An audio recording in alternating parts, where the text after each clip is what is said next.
Welcome viewers to our program today. I have a special guest with me to tell us a little bit about the role of leadership at the Adventist University of Africa. Welcome to our program, and may you please tell us a little bit about yourself? Thank you very much. My name's Professor Musa Nyakora. I am the leader of the PhD and Masters in Leadership program, and I have a family. I have one wife, and I have 4 children, all grown up. And yes, I've been working out there for the last several years, but I'm back now to Kenya, Africa, where I'm serving at Adventist University of Africa as the head, the HOD, or head of program for leadership program at the School of Postgraduate Studies. Thank you. May you briefly tell us about the objectives of the leadership program and the role it's playing to address the constituency needs, that's the African continent? Thank you very much. It's a very interesting question. Yes, education and training in Africa is quite demanding, and indeed when we articulated the level at which we should be able to develop the program for PhD in leadership, we thought that it is important that we address it from the point of view of the African region and the African students or people who are interested in the leadership program. Indeed, the main objective of the leadership program at the Adventist University of Africa is to make sure that it captures the constituency of students probably who will have wanted to do this course either in the church or in the secular world, because it is serving every other aspect, and I'll come to the program setup, but it is actually addressing the issue to do with making sure that we have the homegrown. The homegrown is the African setup of the leadership that we can offer here in the African continent. Then those students who are going out there to study and probably they don't come back. And even if they don't come back, they have left a lot of challenges to the family back home, and they have to make sure that they fend for themselves than being here where we offer a special program where they study and work at the same time and take care of the family. Now, what programs do you have under the leadership department? At the Adventist University of Africa, we have 2 sets of leadership programs. First, we have Masters in Leadership that caters for those, pastors and people from other, whether in the public sector or from the private sector, who have done their bachelor's at whatever level in different disciplines, that they come in to study leadership so they can be able to have the feel of what leadership, is in terms of what they are doing. Maybe there is a misnomer of understanding what leadership is. Maybe I will start from there. People think that leadership is a very specific discipline that people should come and study. But we have come to make it very clear that leadership is actually a multidiversity course that takes people from either from science or from arts or from theological background to be able to shape their destiny in terms of what they must do and lead out with the dynamism of what leadership entails. Now, what qualifications does one need to be able to study in these programs? So I have already said about masters. Mm-hmm. We have also developed a curriculum since 2017 to make sure that those students who have done their masters in leadership have given a leverage to move to the next level.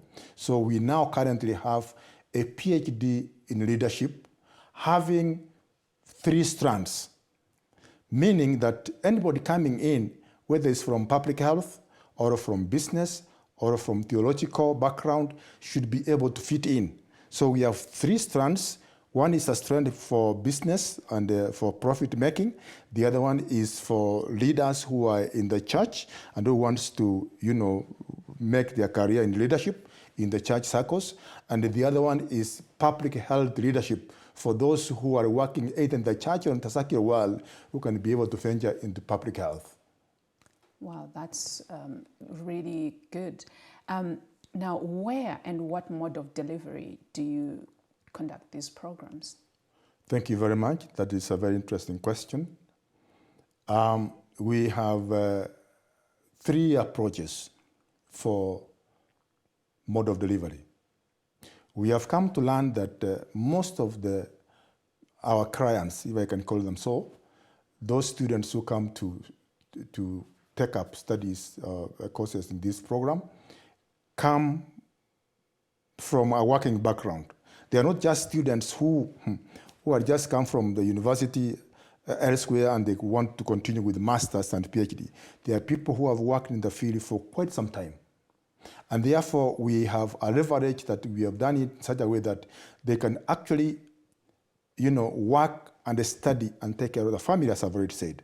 So therefore, we have 3 modes of delivery. Number 1 is that we give them assignments, what we call pre-session. We give them assignments where they are still in their working place. They work out some modalities of what's supposed to be done and submit their assignments. And then they come in very briefly. For masters, they come in for 3 months. For PhD, they come in, if they come in beyond 1 month, it is 1 month probably and 2 weeks or 3 weeks, such that they finish up the face-to-face session and they go back. And then, of course, the third one is where we have the post-session, where each year for the next 4 years, they come in for 1 month or 2 months, and then they go back as they work and take care of their family.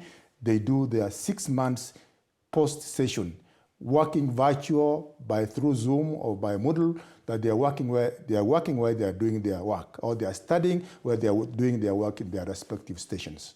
So how long does it take to complete a PhD, and how long does it take to complete a master's? For master's program, first and foremost, we admit students who have qualified in terms of CGPA from their bachelor's levels in different disciplines. They come in for 4 years. But as I've said, these 4 years is because we run short period of face-to-face. And then, of course, they go back to do their post-session while they're in their workplaces. So we run, for masters in leadership, we run a 4-year program. That means our students come in every year for 4 years. Whereas for PhD, we also run the program is run for 4 years as well, whereby, as I've said, the integration of making sure that they work while they are there, and when they come back, they stay here for a period of 1 or 2, 1.5 months, and then they go back as they do their post-station for 6 months where they're back there. So there's also 4 years, 4 full years for face-to-face. And then, of course, there's also what we call the aspect of research. Research may take exactly the same period of time, 4 years, for those who are hardworking. But because of the challenges we have, because of their working and their studying and their taking care of the family, they may take slightly 6 to 1 year after they have finished their coursework for them to complete their research work and defend, then, of course, they graduate. Of course, 4 years doesn't seem so much if you just have to come in for a little time. Absolutely, madam. So why was leadership chosen by the Adventist University of Africa as one of their premier courses for the church leadership in the African context? There are several reasons why the Adventist University of Africa resorted into having the PhD, especially the PhD in leadership, as a premier course. One is because we have several sister universities in the Adventist circles who are running various programs. But when we went into serious survey, we did a research, of course, to understand the type of courses that our sister universities are offering. The PhD in leadership is not something that we have within these sister universities in Africa. There could be a few sister universities outside Africa that are offering PhD leadership. So as I've said from the beginning, it is true that we wanted to ensure that we retain our workers in the church within the African region because of the expenses of people flying out, or because of when they go out there, they take a longer time to finish their program because of the challenges of school fees, or because of other temptations that they can even stay longer and even stay there for several years. We have these cases where some of our, church leaders have gone overseas, US, name them the UK, and they never come back. So that brain drain is what we wanted to retain in Africa.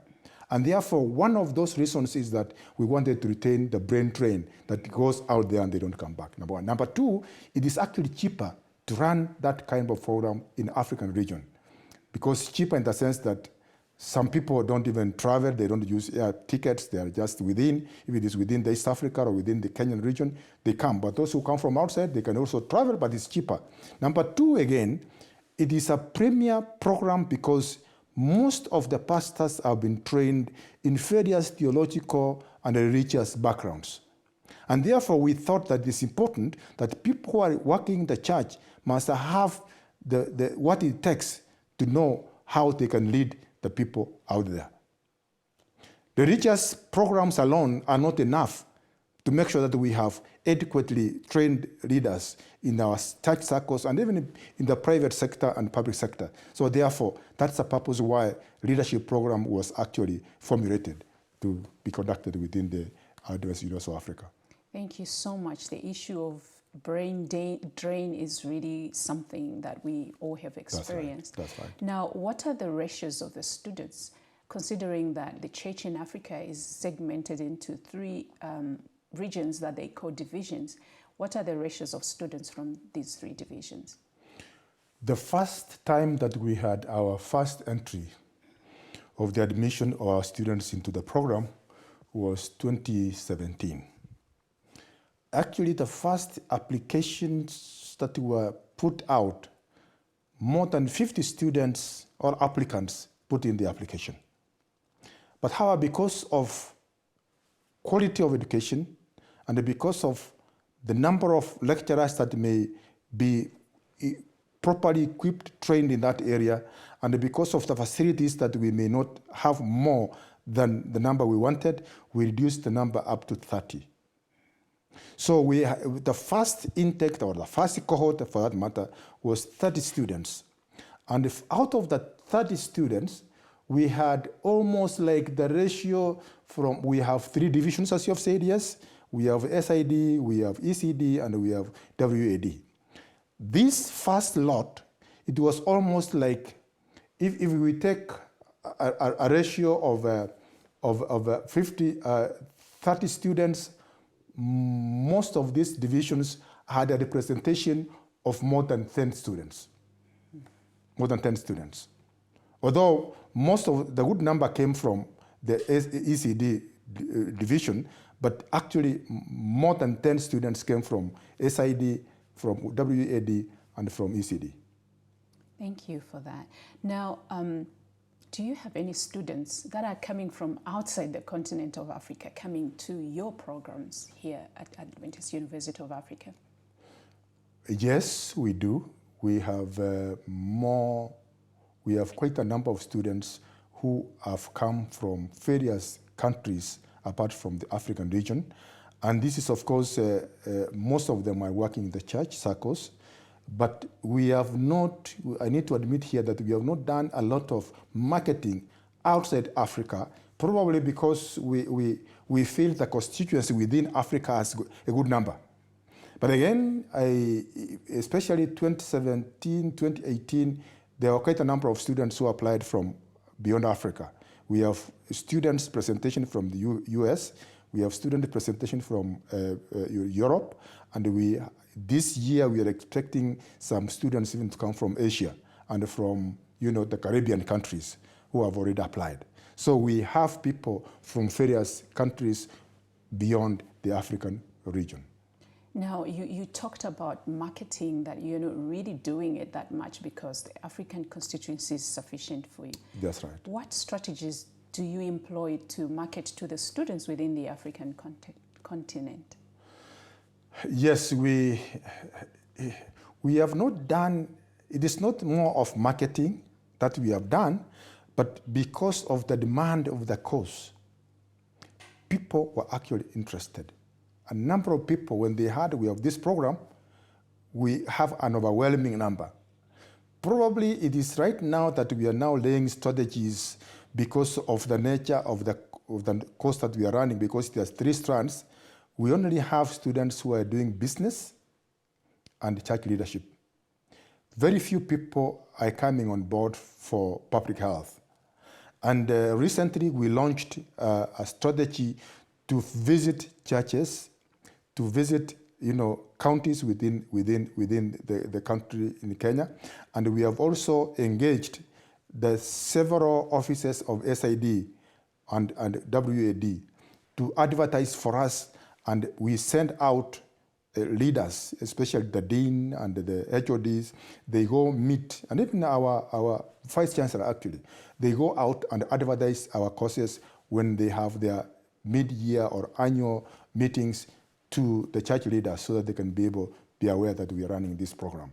But indeed, it is overwhelming, but we need again to put in, to launch more strategies to make sure that students are aware, even beyond the African region or beyond the constituency of the 3 divisions. That's really right. Great. Yes. Now, we are looking at leadership in Africa. What's your vision for these leadership programs that you offer at the Adventist University of Africa, especially looking at the potential of the leadership of the church in Africa? What's your vision in the next 5 to 10 years? There is a need for the School of Postgraduate Studies to ensure and to bring to the realization of the leaders within the church, where we also belong as a constituency, and even beyond that, leadership is a discipline that calls for a focused understanding of what must be done, even when we are talking about people doing other courses elsewhere. So our vision indeed is that to make sure that we instill some modicum of understanding within the leadership in the churches, that a leadership program, or leaders really, of course they say leaders are born and others are made, but it's important that leadership, being people who are made to understand that they should come in for a specific courses within that area, where we delve into even research. And the research components are to attract people to understand what needs to be done so that this leadership is actually making meaning and relevance to the leaders within Africa. And therefore, we are trying to make a sense in that once we have convinced the church leaders that it is not just going for any other course that can make one be a leader, it is also important that you master the art of developing leaders within the church, and make sure that there is also what we call succession planning, that you can be able to lead out as you are leaving and get people take over from wherever you have left. So it is important that we make this to become more of a legacy within the church circles, so such that we don't have just to appoint people because they are within the church system, but it's because we want to identify those people who have actually mastered in the area to be able to take a lead and take our church to the next level. Thank you so much. But what is the response of the church leadership in paying for these leaders or workers that they have already to come and study in your master's programs, in your leadership programs? Thank you so much. That's a very, very critical question. And this is where my appeal will come later. But again, leadership in the church have been so proactive. A good number of the students who are with us for now we have 3 cohorts running. They are actually almost 60 to 70% are sponsored by the church. I know, of course, there are challenges that funds are dwindling within the constituencies where they come from. But we need to make now a more proactive, approach where the respective divisions, unions, and the conferences, they should be able to identify a special kitty, a special fund for sponsoring their church workers to come specifically for leadership program so they can be able to go out and make a difference. So therefore, I have a feeling that yes, the church is doing quite good for now, but again, as the number increases, there is a need that we need to have the church leadership to be able to identify, not just because they are being sponsored for any other program, but this is a very, very special, cause that needs to be taken by anybody across the board. So therefore, there's a need that the church leadership, as much as, of course, they are doing it in the past, but they should be able to identify special kitty or special fund that can be able to send these students to come and study and complete their courses. Oh, that's really fantastic that they are supporting Yes, the workers and also making sure they understand the Very value of leadership. Very encouraging. Now, you talked about the PhD in leadership program. How do you source facilitators for this program, considering that you do not have people that are just there to train in leadership? These are people that are experts or specialize in other areas of their professions. How do you make sure they are available? Essentially, you're very right. That is a very important question. It is true that we don't have, not qualified, we don't have enough personnel to handle the program. So this program has been made in such a way that we have identified experts, international experts who have specializations in their areas of expertise. Because leadership entails that we have several courses that need experts in the area, and especially people who have worked in the industry or in the field for quite some time, who can bring in practical experience into the in the academia or the courses we are doing. So therefore, essentially, your question is, how do we? Yes, it's true that we don't have enough personnel. The lecturers we have are fully engaged, and they may not be experts in every area of the leadership. So therefore, we had identified experts from overseas, from other countries, from other universities, whom we have engaged as full-time adjuncts. That's, I think, the term we use. Full-time adjuncts, in the sense that we don't just source somebody and identify somebody from the streets and get him out to come and teach, but we have given contracts to specific specialized experts from other universities, sister universities, and any other secular universities, so long as they have an expert in the area. And these are the people we use apart from the lecturers who are qualified to teach from within. So essentially, we identify people from other institutions, either from the sister institutions via learning or from other institutions, so long as they have the expertise and they have the practical, skills that they can impart to our students. Thank you so much. What are your final words to your viewers, your students, and probably prospective students?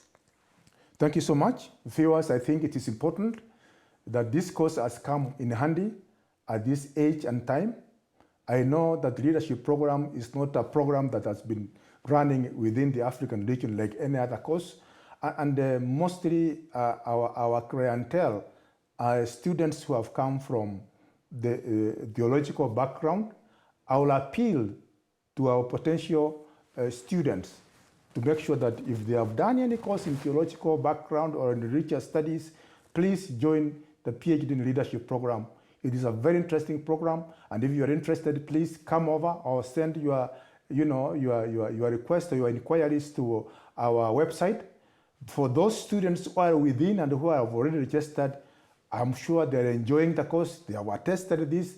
They have said that this course is so relevant, it is working, it's doable, and it's something that they can be able, it can take them to the next level of their career development, both in the church and beyond. And in fact, I must point out that most of the students are not necessarily working in the church, or they're not going to work in the church even after they have done their PhD. they have other, interests that they want to bring in, because this course has opened up the horizons of the understanding to a degree that they are saying we can even become consultants in this area. And I'm impressed the way the students have picked up this program. So, Madam, I'm telling you, it is interesting, and I believe that once it has caught the fire, as it were, in the African region, and as it ought to be, I will appeal to the sponsors not to be discouraged, because we are giving our very best. And as I've said, we have qualified staff who come in to impart the knowledge they have, and I believe we are going to go beyond the expectations of what we have done, even from the very beginning. Thank you very much. Thank you so much for your time. And viewers, thank you for your time, for watching this program. I hope you are inspired and you're on fire to join the leadership program at the Adventist University of Africa, because I am.